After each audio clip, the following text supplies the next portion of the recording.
Hello friends, so this is now our syllabus in front of you, and our today's key point is urbanization.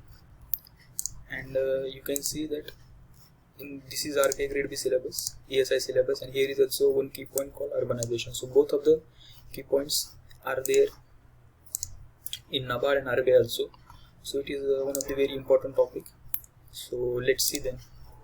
So this is in front of you, the answer format for urbanization. So let's see. So in the introduction, as you know that you can write definition, and with that definition you can supplement your definition with data. So let's see the definition. Urbanization is a process of an increase in the number of people living in towns and cities where population shifts from rural to urban areas and a corresponding decrease in the rural population.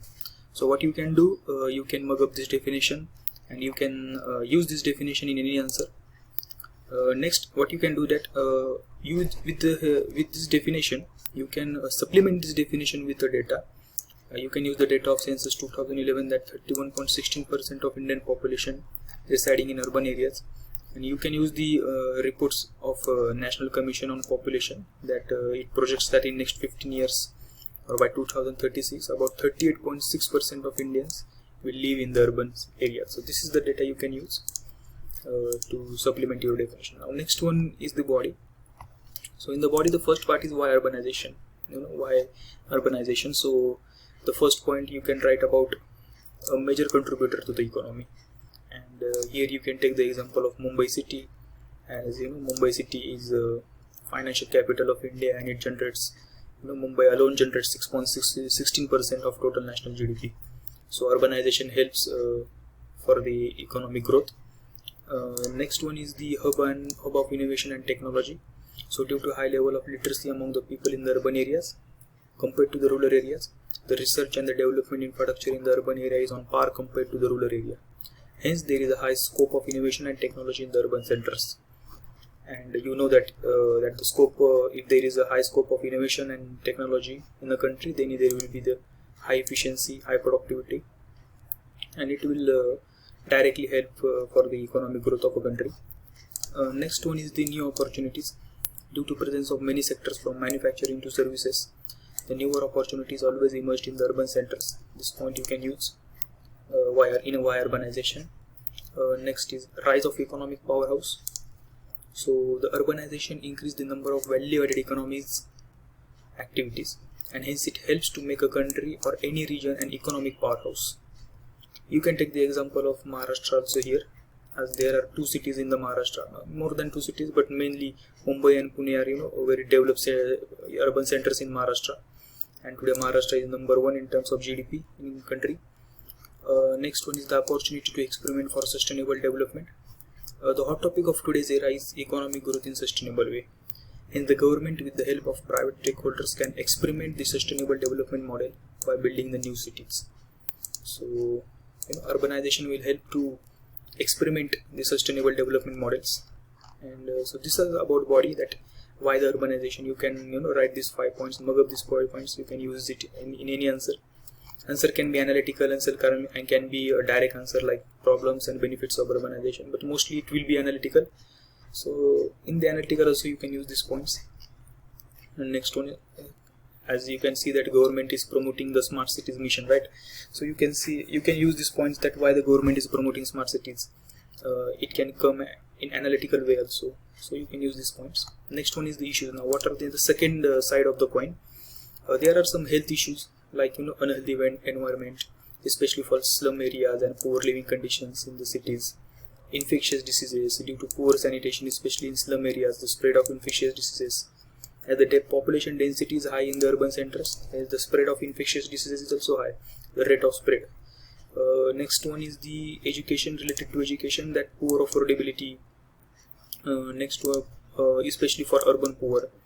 Next one is the pressure on educational infrastructure, large migration, high student-teacher ratio, low educational development. These are some points. What you have to do, that you have to construct your own answer in your own words. These are some points, or I would say the keywords, which you can use to construct a paragraph for this education, that what are the issues related to education due to urbanization. And the same goes for all the points. Next one is the sanitation. So it is estimated that 40 million people live in the slum areas without adequate sanitation. So there is poor drainage system, issues of urban garbage disposal.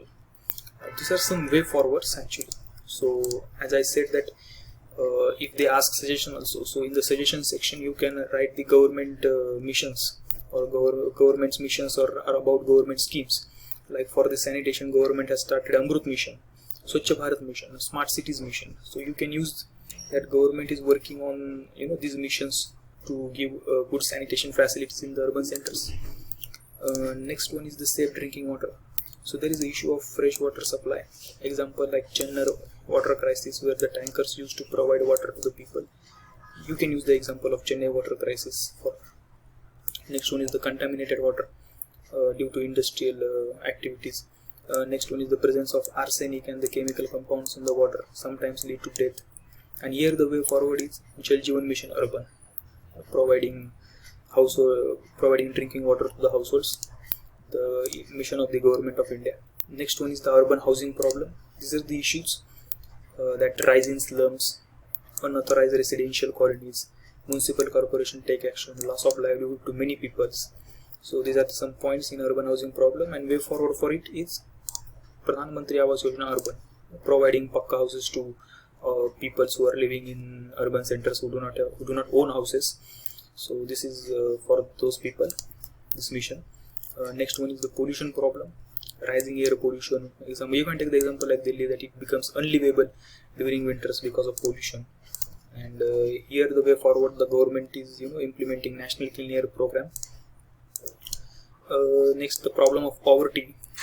Inflation is on the higher side in the cities compared to villages, hence lower income group, no saving, earn daily and consume daily. Condition like lockdown or slowdown in the economy makes them vulnerable, hence pushes them into extreme poverty.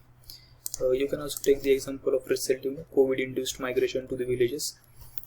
Here the government is implementing Deen Dayal Antyodaya Yojana, National Urban Livelihood Mission, to eradicate the poverty in the urban centers. So next is unemployment. So due to large population, high competition, many don't get job, urban labor, seasonal employment. You can use this point. Next one is, for counter this, there is a Day NULM and Pradhan Mantri Kaushal Vikas Yojana. These are the government of India's missions. And at the end you can you have to conclude your answer. You can use the SDG goal number 11, which is related to sustainable cities and communities, and well-planned urbanization is the need of hour. So you can use these points to construct your conclusion. These are some points only. You have to construct your answer by your own. So that's it for now.